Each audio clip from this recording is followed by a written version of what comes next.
Right, how long have you been involved with the SUNY MEU?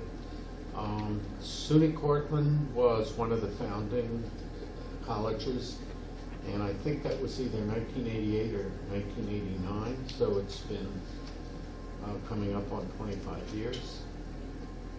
Okay.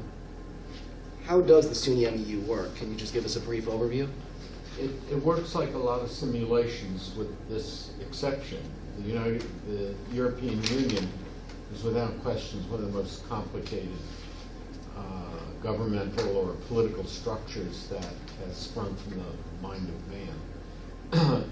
So the way it works is the European Union has 27 countries. Each college is assigned a role or takes a role of a country. If they have a good many students, they may do 2 or 3 countries. And we're playing Bulgaria this year. We are representing, or we're simulating, the behavior of the European Council, that's the heads of government, and of the Council of Ministers for Foreign Ministers and Ministers of Economics.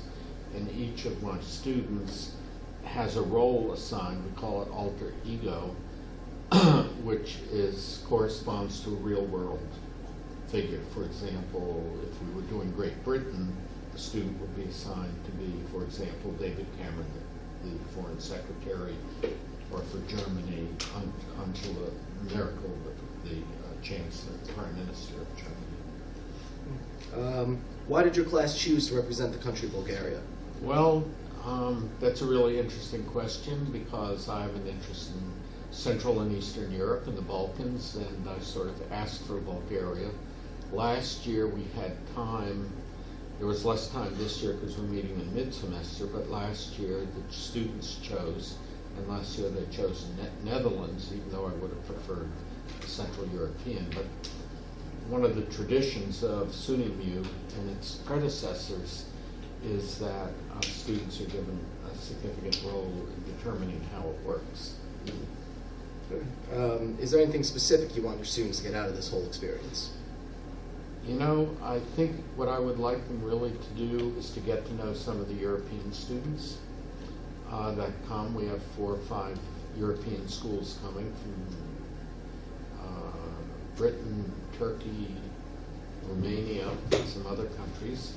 I would like them to make friends with them. I would like them to get a sense of the European Union, to enlarge their sense of the importance of Europe in the world, and to maybe give some thought when it's over.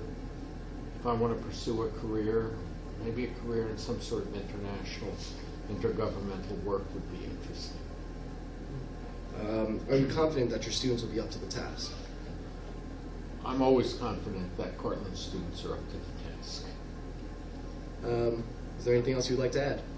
No, I think SUNY MEU is really worthwhile. It has its roots in the State University of New York.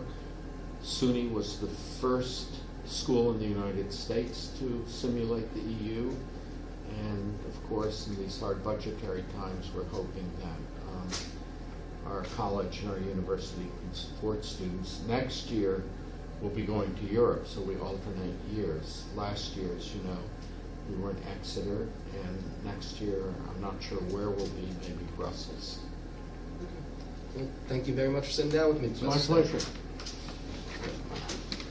That's it. I should have you all watch PBS NewsHour